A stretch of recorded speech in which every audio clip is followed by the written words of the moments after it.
really brings people together in this time where we're all spend some time working on together today. It's beautiful because it allows you to access both the highs and the lows.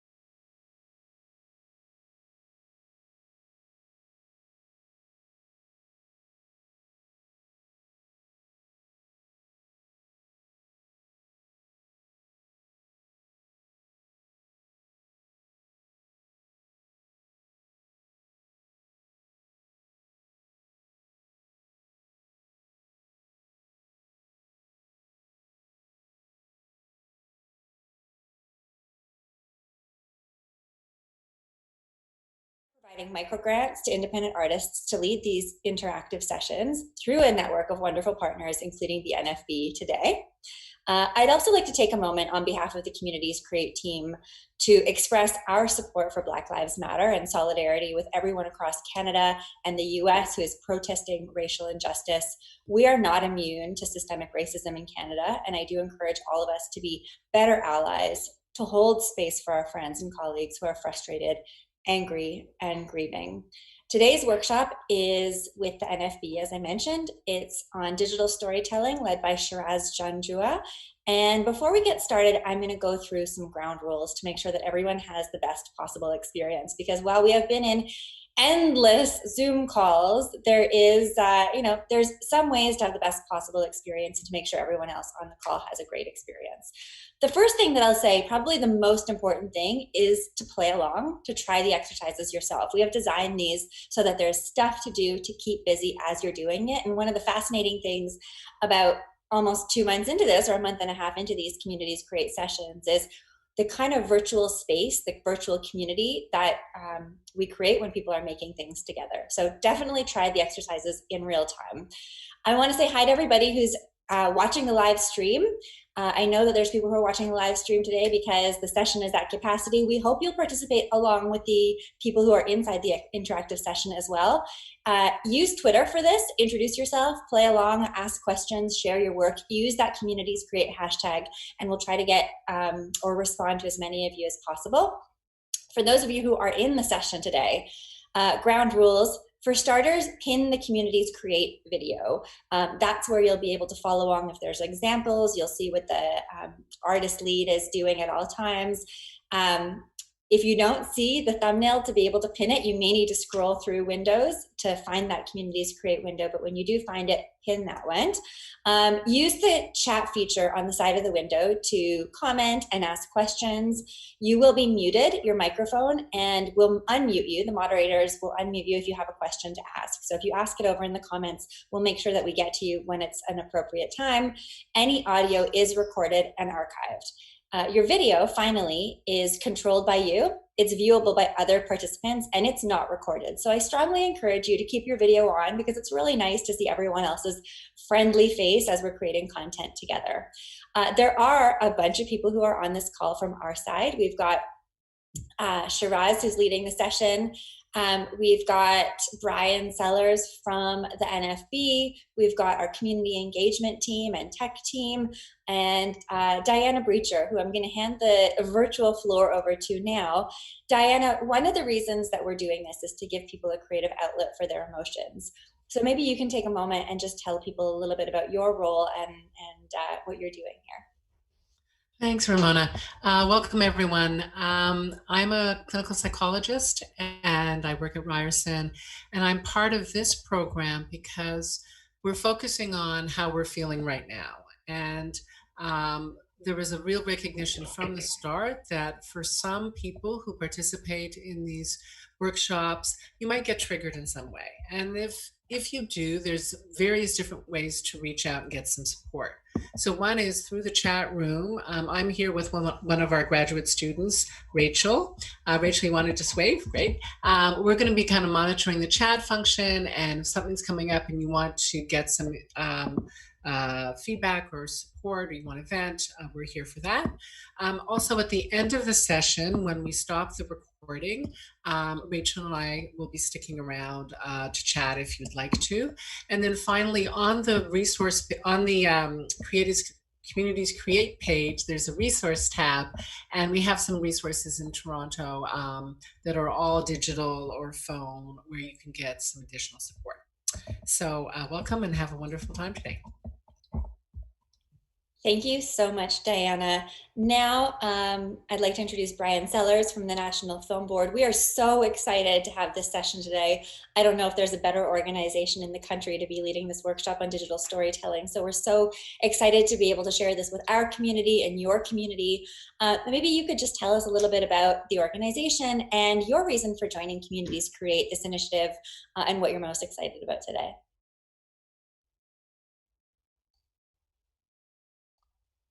Hi, everyone. Welcome to the Digital Storytelling Workshop. So my name is Brian Sellers. I work for the NFB on the media school team. So one of the things that we're going to learn today is how to put together a digital story, and what a digital story is. It's a short video created from images, narration, and sound effects and music. And it's really easy to make one. So even if you've never made one in your life, don't worry about it. Part of the reason for the NFB joining today is that we are ourselves creating a digital storytelling course, which you'll get a little taste of today. If you're wondering what it is, it's a web-based course on media production that will be online as of this fall. In fact, the media school team is busy putting together the finishing touches. The course is aimed at students between 13 and 17 years old. And it's been designed with high school teachers in mind. So two of the strong points are that it doesn't require any expertise and it's entirely suited to distance learning. The 11 modules of that course take you through every single stage of the production process through a series of interactive activities and instructional videos. So kids are not only going to be able to learn the mechanics of making a digital story, but with that, they'll also learn how to express their ideas, defend causes they feel strongly about, and convey their unique experience to viewers. I also want to talk a little bit about the person who's going to be guiding you through the workshop today. So that's going to be our filmmaker, writer, and producer, Shiraz Janjua. He's also worked for the NFB and created, among other things, the interactive documentary Faith Project. So in his work, Shiraz loves exploring how he uses digital storytelling to find meaning, beauty, and purpose. So I don't want to take up too much more of your time, so I'll hand over the floor to Shiraz, our pro, and I hope you have a wonderful workshop.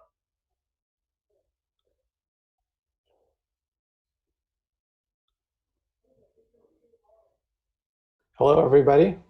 Can everyone hear me? Hi, we can hear you. Okay, great. So welcome to the Digital Storytelling Workshop. My name is Shiraz Janjua, as Brian kindly introduced me. And as he said, the goal today is really to help you figure out how to produce a short video of maybe 1 to 2 minutes, could be longer than that, but that's kind of a good starting point, that you can eventually share on your social network, social media, or privately, which is going to explore how you feel during this time of COVID-19 and so many other issues, using the language of film or video. So essentially, we're using digital tools like a smartphone to do visual storytelling. So some of those tools, as I said, include your smartphone, your basic camera app that comes with your phone. So whether you're on Android or iOS, you can just use your basic camera phone. It has a photo and a video mode. And since many of us are confined in our homes or something like that, you can use your current surroundings to explore how you're feeling. And I'm also going to suggest, if you haven't already done so, download an app called Adobe Premiere Rush. This is a free version of their professional editing software that's normally on desktop computers, but they made a mobile version of it as well. And I don't have any affiliation with Adobe, so I'm not trying to push any product, but it is a product that I've used, and I tried to go through the motions of using it as you will today. So it's a free app. You'll be able to create a number of projects, and on the free version, you can export up to 3 video files that you can share with anyone. So it's definitely great for us as we're learning how to put together storytelling, video, audio, and then share it with the world. So If you haven't already done so, maybe take a minute to check on your phone and download that app in the background. And I can maybe share the name of the app in the chat just so that people are able to search for it. So let me type that out. Okay, so you should see the name there. If you have any trouble looking for it, just type that into your search bar. So that's essentially what we're going to be trying to do today. Should I go ahead and start, Ramona, or did you have I think you had some points that you wanted to make before we dive in? We can get started. One of the questions Okay. I wanted to ask, because I think it's great to set the groundwork with your own perspective as well, is just talking about your own craft and your own thoughts on creativity in crisis before we get started. Okay, well, so I'll try to not to get too philosophical, but I think one of the things that I certainly in my career is that I've used art and creativity to deal with the vulnerability and the crises that I see around me, that I experience in my own life. Certainly for me, after probably 9/11, some of you are maybe too young to remember that, but it was a very traumatic experience for a lot of people. And I definitely want to be part of the solution in kind of making the dialogue around the Islamic community more beneficial. So that was something that I explored in my career, working in documentary and in public radio before that, was how to invite people in a way that isn't polarizing, that isn't confrontational, that isn't issue driven, and it's more grounding people in emotions and people's personal stories. And that's something that I hopefully will be able to convey with you guys today, that we can explore these really difficult issues just by talking about ourselves and what we're feeling. Thank you. I mean, I think it's a perfect lead in. So with that, I hand the reins of the session over to you. Okay, thank you, Ramona. So I guess the first question we could probably answer is, what do we mean by digital storytelling? It's kind of a vague or potentially broad label. I can answer, it can definitely include so many different things. And as Brian mentioned, there's this course that's being developed called Media School. And part of the work that's being done is by Paul Tom, who's also co-hosting the French version of this workshop that's going to be broadcast in a couple of hours. So just off the top, I think we'll play a short video that is going to sort of explain to you what a digital story is, and then I can maybe share an example of something that I did as an example of digital storytelling. So why don't we roll that first video?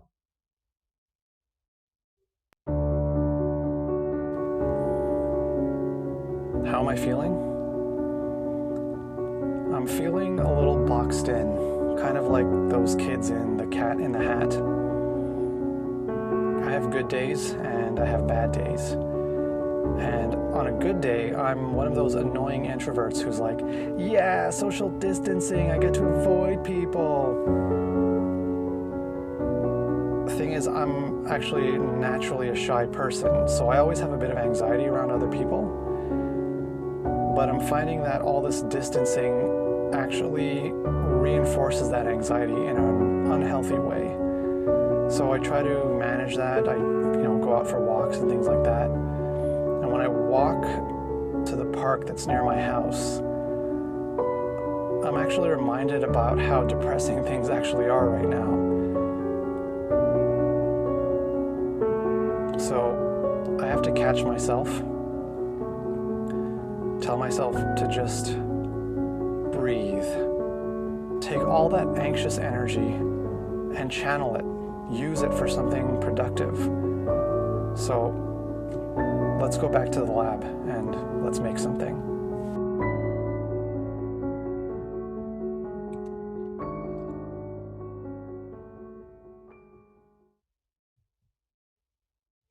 Okay, so that's actually the little example that I made for just to show you what we can do with digital storytelling. I think we also have the media school clip that I was talking about, which is just going to give you a basic definition of what digital storytelling is. So why don't we roll that clip now? This is the noise that existed before. And then came this pandemic. Everything froze. Silence set in. My head got some rest. I got to rhythm my life differently. Slowly, softly. Then silence quietly left, Noise came back, but in my head. My empty head became a total chaos. I became grumpy, overwhelmed, and discouraged. All I needed was great air and space, breathing and seeing big. I was dreaming about nature, water, forests, long roads, and wide horizons. I wanted to hear sounds that make me feel good. The sound of my girlfriend diving in the lake.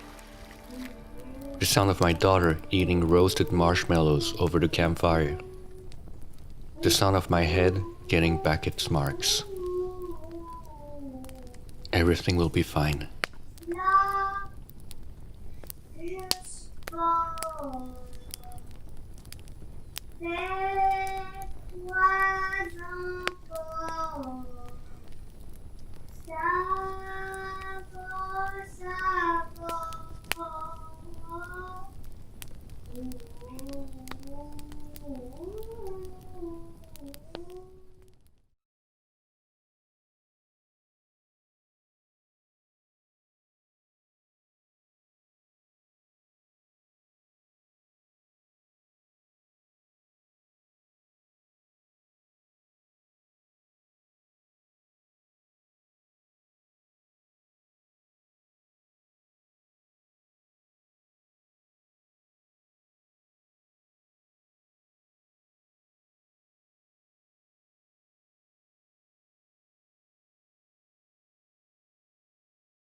Everything's good. So thank you so much, guys, for watching and for participating. And I'm going to dive in and talk about writing. So as we've talked about so far, we're exploring the theme, how are you feeling right now? And that is still a very broad question. There's so many different ways you can talk about that, how you can explore that.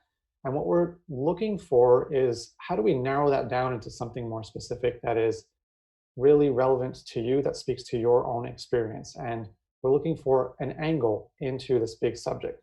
So we've got a short video from Media School talking about angles. Let's play that to give you an idea.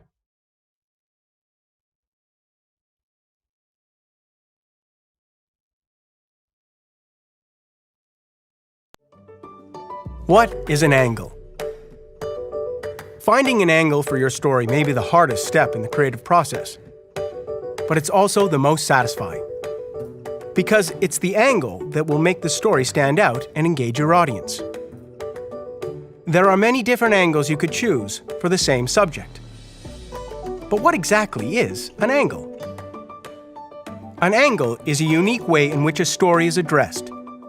There's almost no topic that hasn't already been covered, so you need to come up with an original approach, something that will help you find your way into your topic. Something that gives direction to the story, a hook to catch the viewer's interest. If I had to write a story about the Eiffel Tower, I could obviously talk about its history and how it was built. But how could I do that in a way that wouldn't resemble something that had already been done? What angle could engage the viewer? I could maybe look at the Eiffel Tower through the eyes of a child who was impressed by the enormous size of the structure, or through the eyes of its creator, Gustav Eiffel. I could use postcards to illustrate its history. I could adopt the point of view of a tourist or an elevator repairman. I could even have my story narrated by the antenna at the top of the tower. There are lots of angles you could use to address the same topic. The important thing is to choose an approach that will surprise the viewer.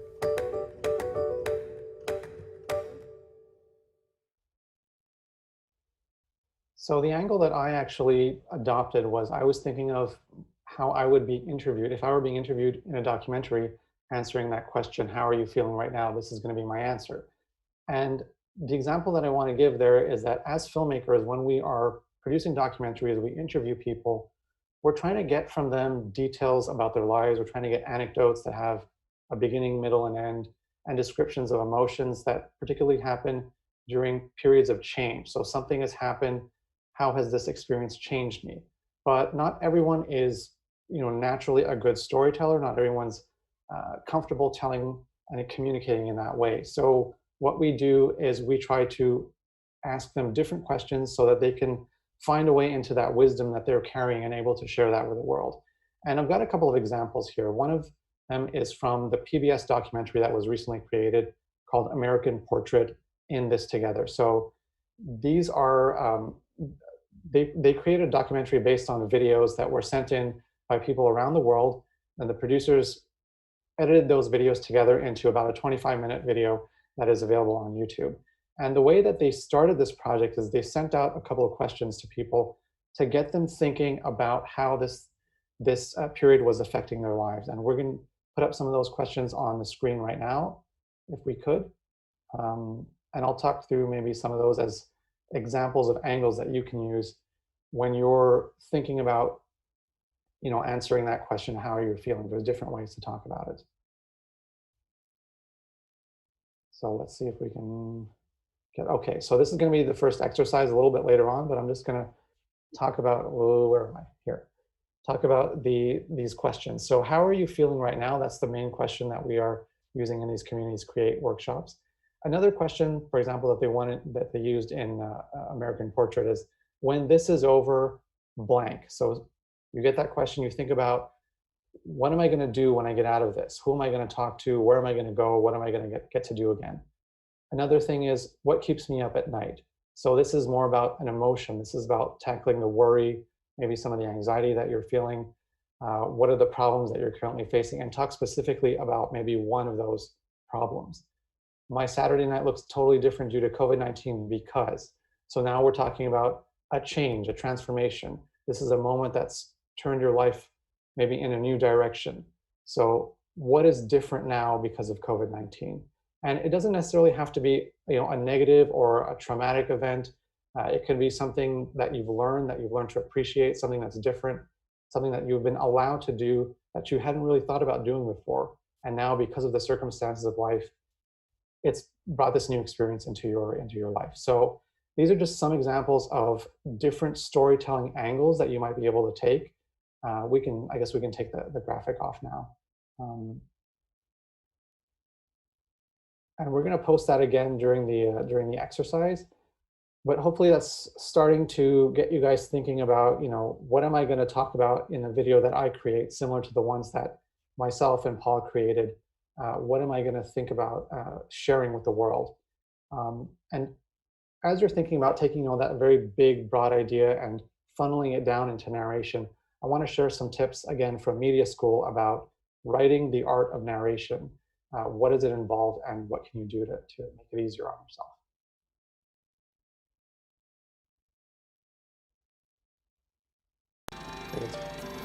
The art of writing a narration. If you're making a documentary or fiction film, you don't.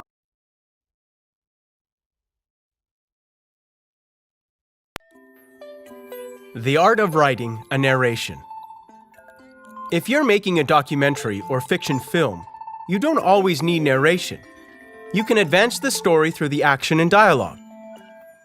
In a digital story, however, narration is essential.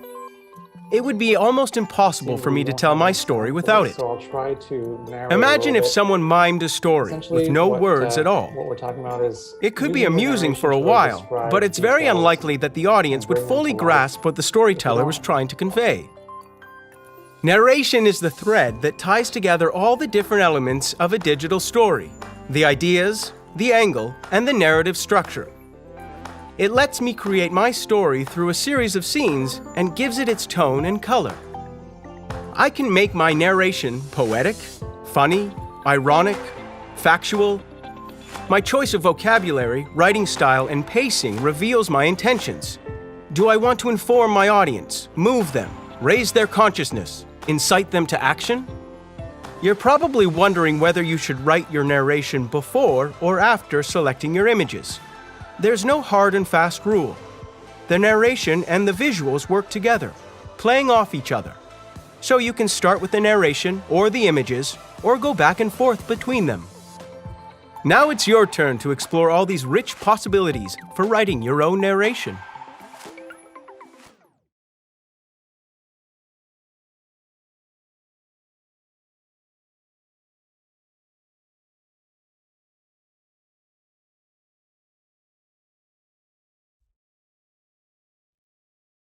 Okay, here we are. So this is the wonderful world of Zoom.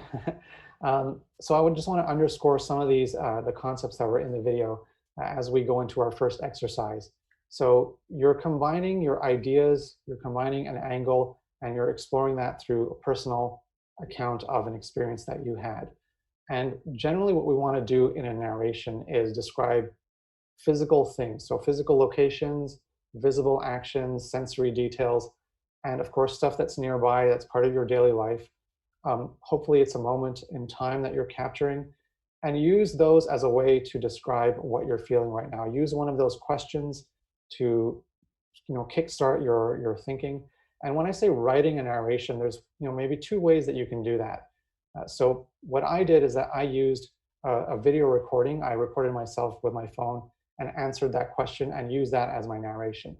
Paul did it the opposite way. He photographed a bunch of images, filmed a bunch of things, and then put them together and then wrote a narration after the fact. So what I'm hoping that you guys will do right now is take 5 minutes to either write something that is maybe just a first draft of a kind of narration that you want to talk about, or go ahead, if you're comfortable, film yourself, maybe for 1 to 2 minutes, and we're actually going to be able to use that in the edit later on in this workshop to put that together with some images that you're going to capture. So if you're comfortable doing that, go for it. And again, it doesn't have to be perfect the first time around. In filmmaking, we do a lot of takes. Even in interviews, we'll get people to repeat things.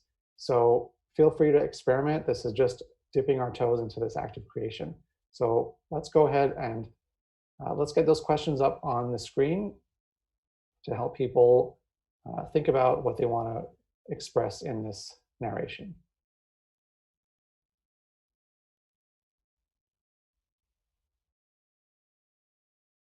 Great, and that's 5 minutes, guys.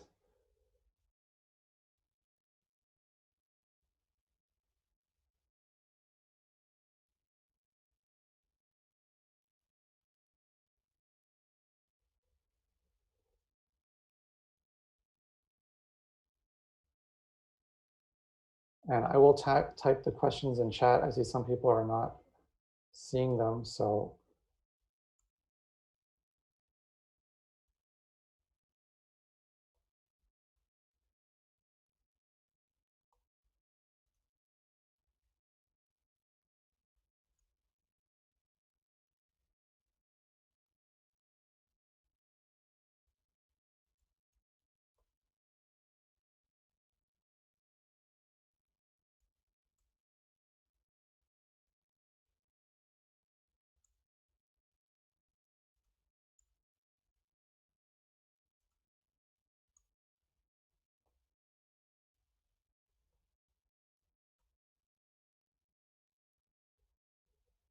hopefully everyone can see that. And just a reminder, you can also make sure to pin the Communities Create video. I know there's several screens of videos right now, so you might have to search for that. But it's going to be a screen with a sort of a pink overlay, and the guide questions are there. And just pin that, so that's always going to be the active video.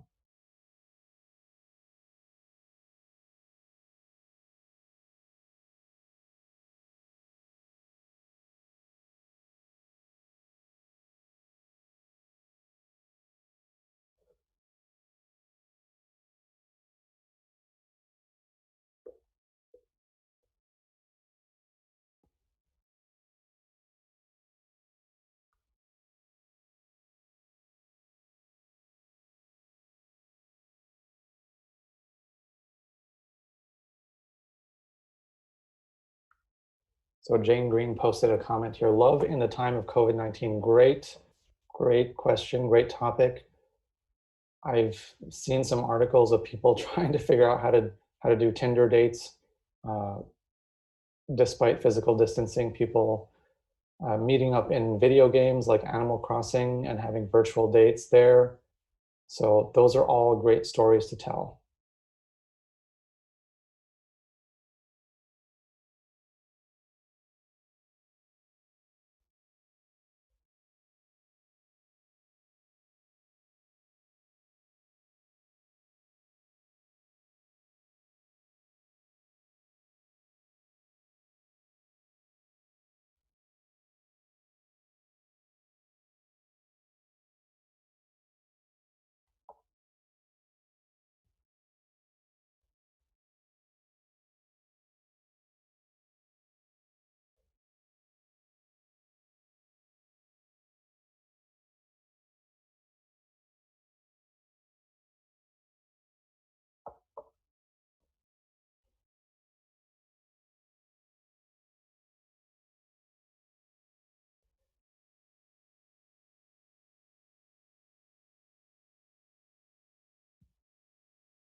Michelle Montgomery sharing something in the chat. When this is over, so many things will not be the same. My children most likely have a much different high school experience. And so this is just a reminder that, you know, as we're talking about all these changes, you can also explore the change, not just for yourself, but for your family. You could do a portrait about somebody else and how they're coping with it, how their lives are changing. So that gives you a little bit of a distance from maybe from yourself. If you have a lot of emotions, you can profile somebody else in your life. Thank you for sharing that, Michelle.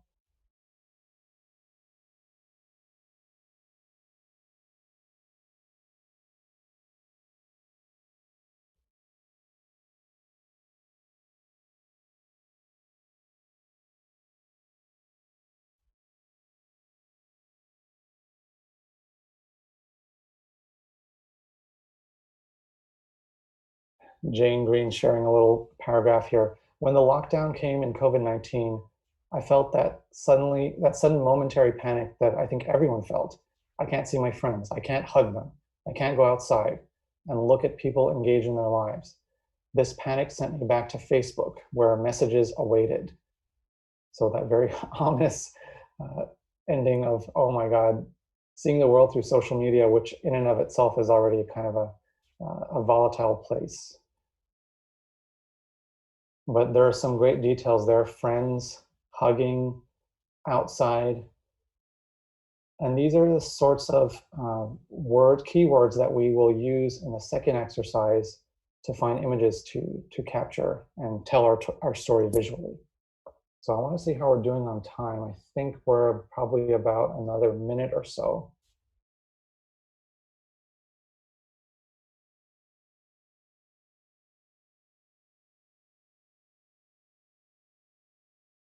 Luke saying, from the point of view of my cat, feeling incredibly bothered right now that she is no longer getting the attention in the whole house to herself. Jacqueline, mix of frustration and enjoyment, frustration due to limitations and closures, enjoyment with extra family time and longer, more frequent dog walks.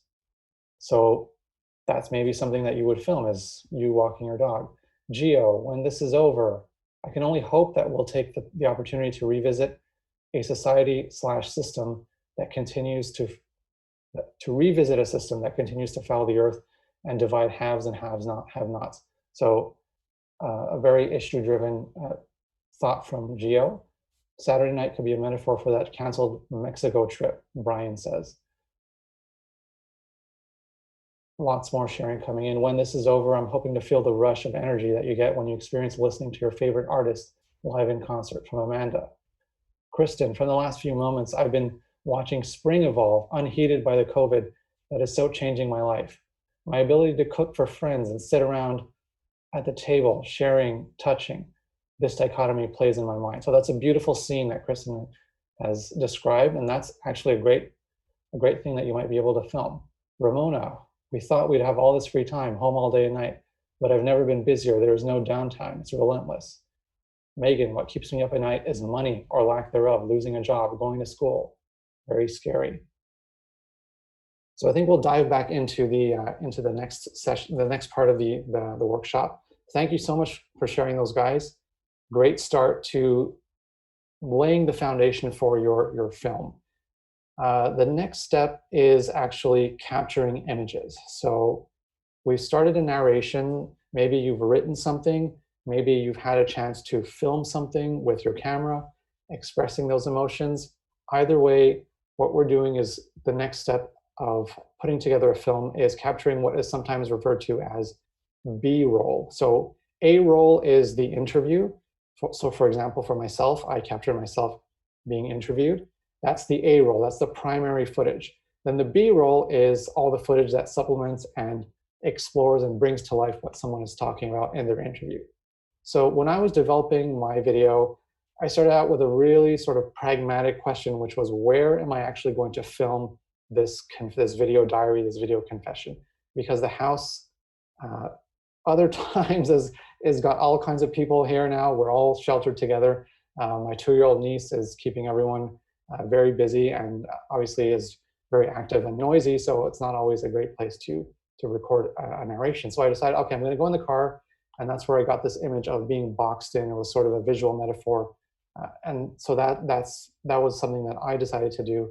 I knew I wanted to go to the park and explore some of the sites that I saw there that, to me, were very depressing. Seeing a rocking horse with a caution tape around it.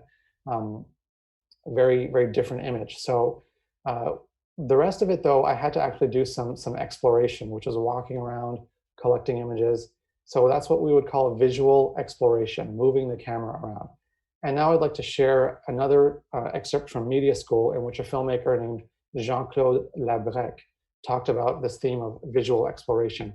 And in his case, he was actually making a documentary about a hockey game. So we'll see how he handled filming that in a different way. C'est magnifiquement filmé, c'est d'une justesse et d'une fluidité, Jean-Claude, assez impressionnante en 1964, avec les appareils que tu avais. Les télévisions, eux autres, sont toujours en plongée, donc ils ont tout. Puis, comment le tourner différemment? Comment que ce soit différent des autres choses? Il me répond, il dit, écoute, c'est pas une partie de hockey qu'on tourne, là. Fais des visages, va chercher les gens, uniquement ça, là, même. De filmer le hockey à travers les visages puis de t'accrocher au visage, je pense que c'est un coup de génie parce que c'est aussi important que le jeu lui-même.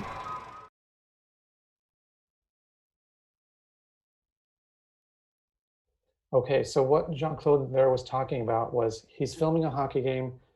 Typically, we see that, what we see during a TV broadcast is the arena, the ice rink, and the players going back and forth. That's been done to death a million times. So what he did is he just took his camera, he turned it around, and all of a sudden he's seeing a completely different story. People's faces, that woman, screaming and being super caught up in the emotion of the game. So there are details that are waiting just around the corner. All you need to do is move the camera. And what I'm gonna encourage everyone to do now is a little exercise I just invented, which is called cinematic yoga, which is you're gonna take your camera that you're gonna use, and just as in yoga, you're gonna, instead of capturing your footage like this from eye level, which is what we normally do when we're walking around with our phones, is think of a subject that you wanna capture, and you're gonna explore it in a number of different ways, stretching up, getting your camera up high above, so it's a high angle shot, seeing maybe the surroundings of that object, seeing maybe the surroundings of, for example, the cat, where that cat is sitting. Another way is crouching down below and getting a low angle shot. So now you're looking up at a subject it looks bigger in the frame. It has more power. It conveys an image of authority. So that's another example. You crouch down, you relate to your image in a different way. Close-ups. This is one of those things that people are not necessarily used to doing, but bringing your camera close in to a subject. And for the example with the hockey game, that woman's face just dominates the frame. So we can get so much emotion from the way she is expressing herself watching these events. We don't even need to know what's happening on the ice. We are extremely engaged in this woman's journey during this hockey game. So moving, again, your body and your camera close to a subject that you want to capture. Another thing that is done in yoga is gentle movement. So what you can do with your camera is gently turning side to side to maybe capture a room or a landscape or part of your neighborhood. I would not recommend walking around with your camera unless you're really good at walking in slow motion and not shaking the camera too much, unless you want to shoot a early 2000s action film like The Bourne Identity, where the camera is sort of bouncing around everywhere. I wouldn't recommend doing that, but it is a stylistic choice. So the point of that is do everything you can to move your camera away from just the generic eye level and really engage with your subject in a mindful way, in a way that makes that the core feature of that shot, whether it's a photograph or a piece of footage. And another tip that I'd like to share with you is a very simple one that we learned early in filmmaking. It's called the rule of thirds. And some of you who are maybe familiar with photography, you will have heard this term before. On your camera, if you look in your settings, generally there's going to be an option to turn on what's called a grid. And I'm not going to be able to show you with my phone, so I'm going to actually try to replicate that here. Just imagine that the frame is divided into thirds. So there's going to be one vertical line roughly here and one vertical line roughly here, and also two vertical lines like this. So sort of a tic-tac-toe grid. And if you want to do a little voguing, that's totally up to you. But imagine that there's a tic-tac-toe grid over your whatever you're looking at. And what you try to do is you try to align objects along one of those lines. So for example, the way that I framed myself in this shot for this web stream is that my eyes are roughly 1/3 of the way in the frame from the top, right? So instead of me being sort of centered here, which is not as compelling, there's going to be a lot of sort of space around me. Obviously for a live stream, it doesn't make much of a difference. But when you have the opportunity to film somebody, a close-up of somebody, try to align them using these rule of thirds. Another great example is with landscapes. For example, the opening shot, I think a lot of us remember from The Lion King, where that great sunset is breaking up over the horizon. The horizon is roughly 1/3 in the frame, at the bottom of the frame, and the sun is coming up from there. So what that does, this rule of thirds, what that does is that it creates some visual tension, it balances the frame in such a way that there's a bit more dynamic, our eyes perceive a bit more dynamic energy in the frame, rather than things just being sort of centered in the middle, where it's not as interesting. But again, with all artistic rules, they're meant to be broken. So if you find something that looks better just framed dead center, you can absolutely do that. These are just, again, guidelines for you to try to find different ways to capture appealing images. So what we're going to do is we're going to move on to the second exercise. And I want you to think about what you talked about in the first exercise. One example was the cat. So a very simple example, try to go ahead and photograph or film maybe some short clips of the cat. And I'm not going to necessarily give you a number of how many you need to collect, but try to end up with maybe 2 or 3 that you're really happy with, that maybe you are comfortable using in your edit.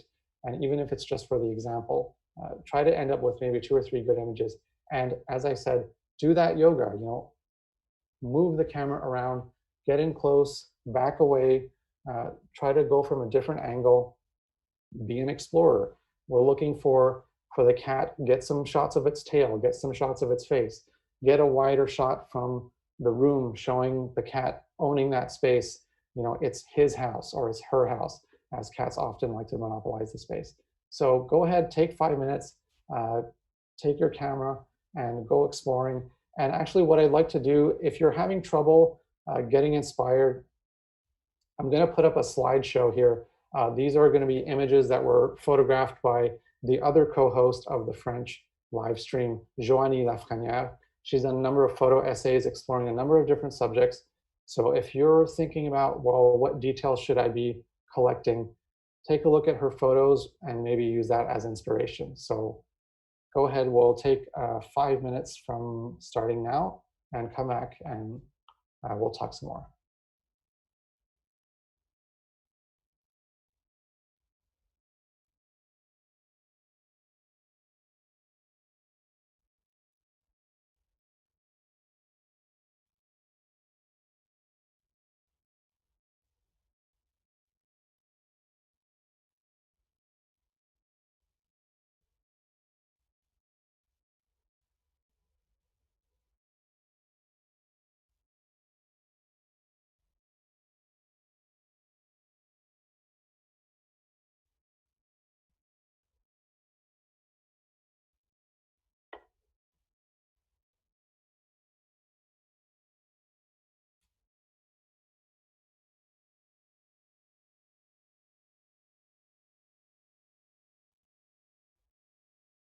So Lorraine asking, which photographer did you recommend we look at? Her name is Joanie Lafrenière.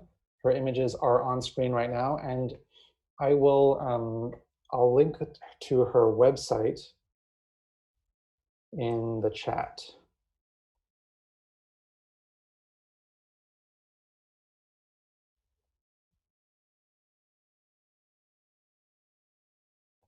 And I believe she is on Instagram as well.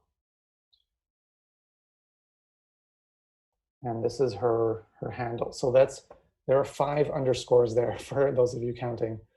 So JOE underscore underscore underscore underscore underscore JOE.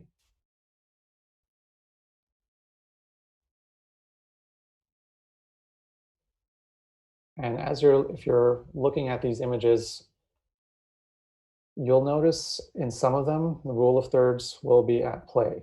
So for example, here, the people are in the lower third of the frame. It doesn't always apply. Again, it's not a hard and fast rule, but it's definitely a helpful tip in arranging a composition and creating a visually appealing image. Something that you can use, very practical, very easy. But I think the most important point is move around your subject, look for interesting angles. You're an explorer, you're a storyteller. So explore it just as you would explore a mountain. Look around, look for things that you've never noticed before. That woman in the hockey game, sitting right behind the camera person. She had a story that was unexpected, so look for those unexpected angles.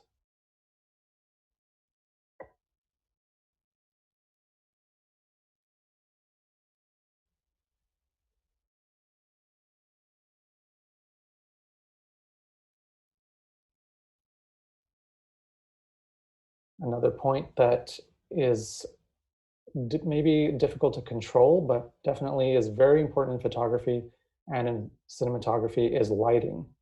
So you'll see that a lot of these shots are taken at times of day when the lighting is very dramatic. And that adds a lot of emotion, a lot of impact to the image. Again, not something that we necessarily always have control over. In documentary especially, we don't always have control over the event we're filming. And I know for my digital story, I filmed it during a time when the weather forecast was going to be rain and cloud for, I think, about 3 or 4 days. So I thought, well, I'm just going to have to work with what I've got. And you try to use that somber, serious tone in what I was talking about. I'm generally not that serious, but it definitely did play into what I was talking about in the film.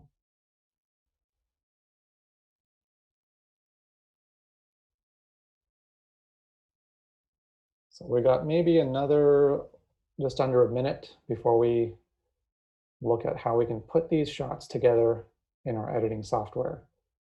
Hopefully these are inspiring you to look around in your environment, things that are bringing up a lot of emotion for you, things that are part of your routine, and try to capture them.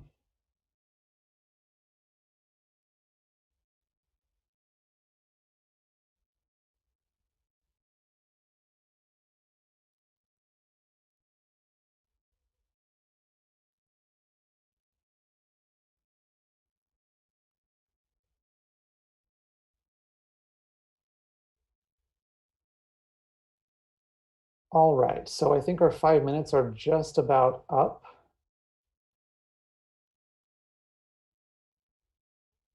Yeah, Brian's saying it's too much pressure to shoot the whole narration right now, but we'll get to it later.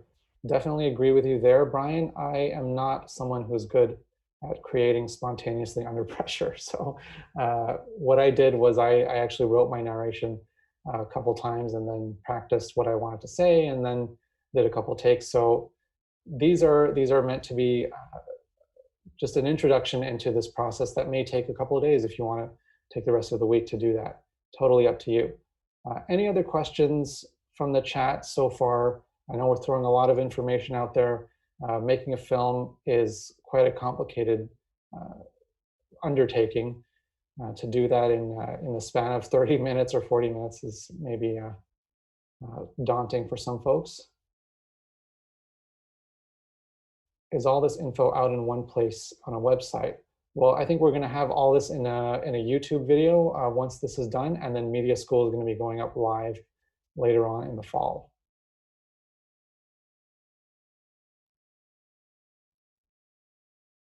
Okay, no problem. Thank you for that question, Brian. Okay, so let's talk about editing. So far what we've done in the workshop is we have explored our own feelings. Possibly we've been able to film a short quote unquote interview or narration of ourselves, describing those feelings, describing an event. And maybe we've been able to capture a couple of images from our surroundings that relate to that experience we described. How do we then combine the two, and what are we trying to do in our storytelling through editing? Let's watch a tips video from Media School on the power of editing.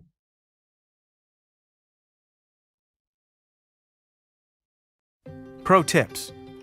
The power of images. The art of editing implies thinking about how I will arrange my images so as to best support the storyline. When I start my editing plan, I might begin by laying out my images, then adding my narration and seeing how it all works together. I could also start with my narration and use that as the basis for assembling my visuals. Last but not least, never forget that in editing, you have to keep things moving. Don't use the same image twice unless repeating it is explicitly part of your concept. If you find you're short on images, then feel free to go back and take some more. You never know. You could wind up with your best shots yet.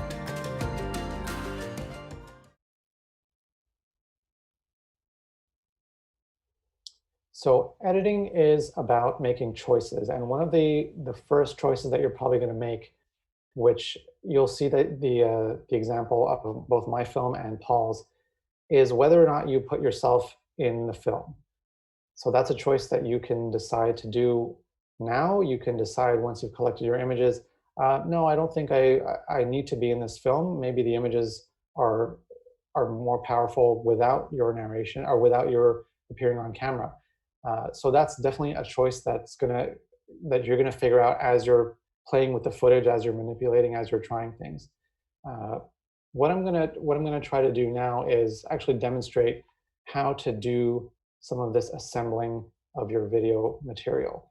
And obviously it's going to be difficult for me to show you holding up on screen. So I'm gonna have a couple of videos that I've recorded of me just walking you through Adobe Premiere Rush. How do you import your footage? Where is it gonna be? How do you assemble some of your shots? How do you add music? So this is gonna be maybe about 7-8 minutes worth of video. We can come back between each clip and answer any questions that you have. If you've captured some images so far and you're able to follow along, that would be awesome. If not, I'll be here to answer some of your questions. So why don't we go ahead and play the first video on importing your footage and getting set up in Premiere Rush. All right, so the first thing we're going to do is we're going to open up the Rush application. So find this RU icon, tap it, and let's see, Rush is going to boot up. And first thing that we're going to see is this plus sign at the bottom, which is going to be how we create a new project. I have a couple of projects here, the digital story that I made, as well as the tutorial that comes with the app. But for now, we're going to create a new project using the plus button. And there are two options here, take video or photo, which is to actually create it live, or we're going to import some footage we've already shot. So we're going to use add media.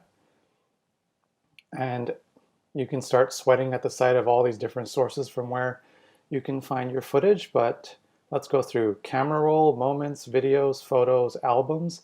These are some default places where you might save, and I saved my footage in an album called COVID Story, so I'm going to open that up, and I'm going to look for what is my selfie interview, let's call it an interview, which is the narration of my story. So I'm going to select that, and it's going to give me a 1. And I can also select a couple of other pieces of footage, 2, 3, and 4, and they're going to be added to the project in the sequence that I select them. But for now, we're just going to pick the first one, and I'm going to title the project Digital. So you're going to see me try to write that word and fail miserably. Okay, Digital. So it's going to load and create a project. And so now we're going to see what is called a timeline. A timeline is an editing environment where your clips are going to be arranged from left to right. And here there's only one clip, so it's the only one we see. Now you can reverse pinch to zoom in, and you can go ahead and press play. In an unhealthy way. So I try to manage that. So you can hear the audio playing from the original footage that I have, and you can scroll left and right to see the beginning and end of your shot that you've filmed. And I see that I want to remove some of that excess footage that I have at the end from when I finished speaking. So I'm going to scroll on the bottom there, the toolbar on the bottom. I'm going to go until I find a little scissors icon. So look for that scissors icon, and wherever that blue line is, that's where the scissors are going to cut. And it's cut that clip into 2 separate clips now. And I can select either one of them. I'm going to select the one that I don't want and then press on this garbage can icon. So it's going to delete that, and let's see the edit. So let's go back to the one and let's make something. Okay, so it ends right after I finish speaking. And here you can also grab the end of the shot and adjust it a little bit.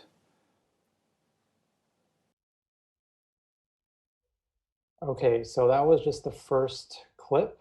I know we're moving at light speed now because time is of the essence. Let's go ahead and see how we can bring in a couple of additional pieces of footage that we've recorded, for example, in the second exercise. So let's play the next video. So we want to add some additional footage now to our project. We're going to look at this little blue plus sign in the corner, and we're going to press that. It's going to give us a couple of options of what we can import. So capture, which is a live image. Title, we're going to create a text. Media is anything that's pre-recorded, and voiceover is just an audio track. So for now, we're going to pick media. Let's press that. And once again, we see the sources that we have on our phone. I'm going to go to albums where I've saved everything under COVID story. And I'm going to select, let's say, 2 shots without any rhyme or reason, any 2 shots that I want to import. Logically, you're going to have some sort of idea of a story you want to tell, but just for this example, I'm just going to pick 2 shots at random, 1 and 2, and they're going to be added to my timeline. There they are, after the shot that I had in the first exercise. So there's the shot of the tree, and I'm going to try to move it so that it plays on top of my narration footage. So I'm going to look at the toolbar on the bottom, scroll until I see this little group of icons all the way at the left. There's a box, there's a list. I'm going to press that list and we see the track controls. You're going to see a couple of blank tracks of video above and a couple of empty audio tracks below. These can be filled with other items. So I'm going to drag my video footage onto an empty video track above the narration track. And you can move it around wherever you want. You can press down on it and drag it. So I have to catch myself, tell myself to just breathe. Okay, Drake doesn't like that because he hears the birds from the trees alongside my narration. So I'm going to go open up the track list, press the mute icon on that top track. We are right now. So now we don't hear the birds, we only hear my voice. So I have to catch myself, Drake likes it. tell myself to Dreezy. just breathe. Okay, so that's how you can have images that play over your narration and not hear the original audio from that recording. Just dragged a second shot there. Take it easy. You can see that there's an edit there, Take a cutting moment. from one to the next. And this has no particular artistic meaning behind it, but you can arrange them in a way that suits your story, suits what you're saying. I'm actually reminded about how depressing things actually are right Just now. drag and move them around. And you can also drag the ends of the shots So, to I retime have to them. catch myself. All right, so I'm gonna just answer a quick question that Brian had here. He's saying, can you transition between two videos? There is actually a transition option. So when you scroll on the bottom there, there's gonna be a button called transitions, and you can add what is called a dissolve. So for those of you who are not familiar with that, it means that one shot slowly fades into a second shot. So that's called a dissolve, and you can find that in the transition. You'll just drag that transition onto your footage. And there was another, is the app also available for desktop? And if so, do you think it's easier on the desktop or on the phone? It is also available for the desktop. So again, it's going to depend on your computer's setup, your technical requirements, whatever you have. But definitely it's easier to use on desktop because you've got more room to work with. On the phone, it's a little bit tricky to sort of pinch and zoom and all that. But if you can get it on your desktop, absolutely you can use it there. And why don't we continue and see how we would add some music. Now it's time to continue, and we're going to add some music. So go back to the blue plus sign. Once again, so you have these options of various things you can add. We're going to go to media, and on that familiar list, we'll look down for audio.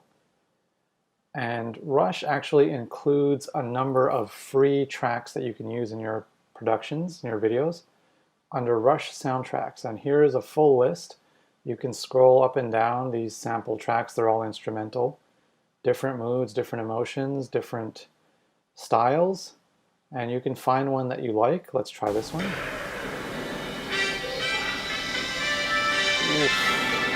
Easy say no. So we're going to look for another one, this one called Afel.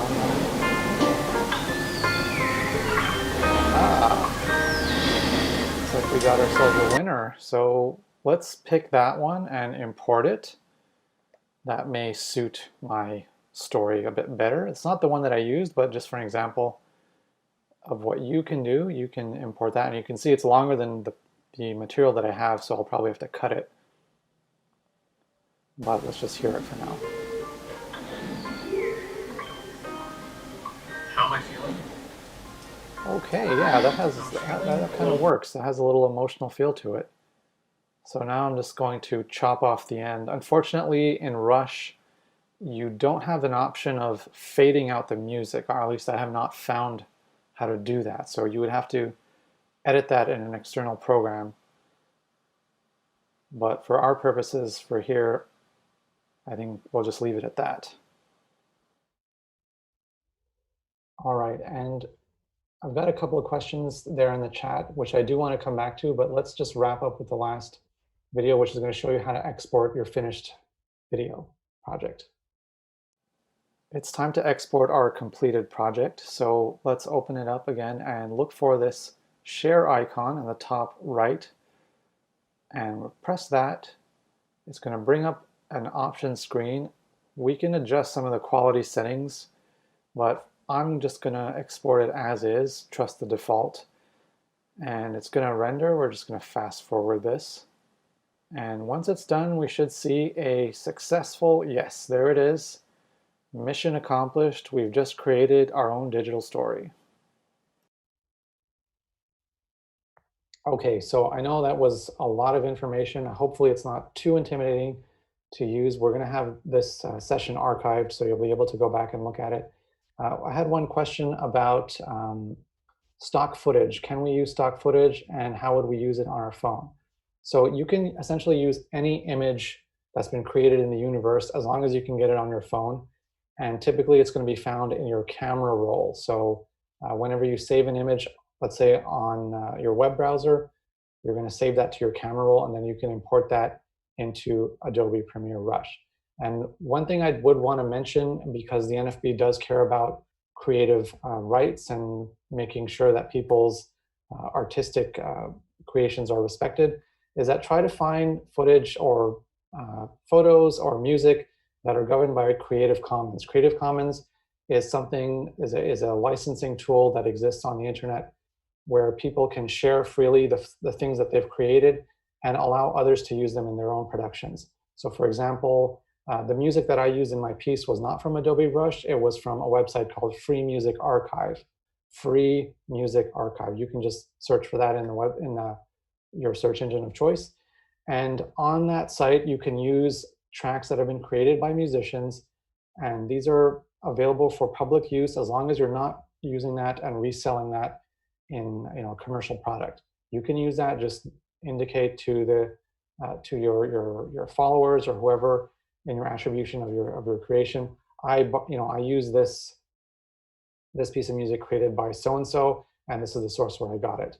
For photos, there's a beautiful site called Unsplash. So I'm going to type that out in the chat. But again, this is photographers that have created a lot of beautiful footage for people to use in a variety of settings, and it's all governed by Creative Commons. So as long as you, just as a courtesy, tell people where you got the footage. If you didn't create it yourself, it helps the creator, and it provides you with some free footage that you can use. So that photo site is called Unsplash. Well, Brian actually typed that in the chat. Thank you, Brian. So those are just two examples of places where you can get free footage. If you're looking for something that you're not able to add yourself, you can't shoot because of the restrictions on COVID right now, those are some options. So more or less, that is the shape of the workshop that I've wanted to guide you guys through today. Just to recap very quickly, what did we go through today? First is thinking about a question. What are you feeling right now? When this is over, I'm going to do blank. My Saturday night has changed because of blank. Taking one of those questions and using it as an angle to think about an experience that is personal to you, and sharing that experience via writing, whether it's a narration in which you appear on camera, or it's just a narration that you have playing during your video. But the ultimate key is to really ground it in your personal experience and try to bring someone into that experience emotionally. Then getting some images that you can actually use to bring that story to life. Then picking up your phone and doing, as I said, doing that yoga, getting close to a subject, bringing your camera in a different position that you never really thought about before, interacting and engaging with the subject that you're trying to capture, to bring it to life in a different way. So it's not just a generic shot, it's really has more emotional impact. And then taking all that footage, bringing it into Adobe Rush or another software, if you're comfortable using that, by all means do so. Bringing it together, combining the elements, bringing in some music, and hopefully sharing that with the rest of the world. And I know that Communities Create is an ongoing initiative, so if you want to tag that with the Communities Create hashtag, which is up in the top of the screen there. You can do so wherever you want to share that, Instagram, Twitter, Facebook, YouTube, wherever you want. We'd love to see your creations. And I think Ramona has some more information about where and when we might be able to share that collectively if we can. So I'm going to turn it over to Ramona for the closing thoughts. Thank you so much. That was a wonderful, wonderful session. I learned things. I love every week that I learn things, even in areas where, you know, I consider it part of my own creative practice to learn new things and learn new tools and download new apps is really, really tremendous. So I think I speak for everyone who was in this session when I say thank you so, so much. I want to thank the National Film Board. It's been just such a privilege to have the NFB as a partner in Communities Create, and we're very excited that we can offer this session in French this afternoon as well. I would remind anyone, if you liked this session, if you had fun, if you learned new things, we have a whole archive of other sessions on communitiescreate.ca. There's photography, there's comedy, there's podcasting, vocals, writing the blues, and there's a number of new sessions coming up. We've got sessions from creators and organizations across the country, which is very exciting, all the way through August. We will be streaming on CBC starting very soon too, which is also very exciting news to share. When you do your work, as Shiraz was saying, use the Communities Create hashtag Communities Create. Hashtag Communities Create. We will find it and we'll, you know, boost the work that you're doing. I will now hand things over to Diana for our mental health debrief. I'd just like to point out, Diana was saying this at the top of the session, we do have online crisis resources on communitiescreate.ca as well. Just a question, is there are we doing a watch party for this week? I believe we are planning to. So. Okay, so if you're creating work, and when do we want submissions by for that? Thursday evening. That should be fine. So if you're creating work, we'll be having a watch party on Friday at noon, so at the same time. And so if you get your work posted by Thursday evening, we'll be able to go through that work. Shiraz will provide feedback on it. We can talk about it, what everyone makes. It's always a really nice session because everyone is creating similar types of work, but everything is so different because everyone's experiences are so different. So this is an ongoing initiative. You have time to create your projects, but if you want to really buckle down and try and get something short done this week, it's really nice to be able to come back together for that communal critique session. Now, I'm going to hand the floor over to Diana. So bye to everyone. Bye everyone who was participating in this session. There's been so much engagement, so many questions. Bye to everyone who's watching the stream.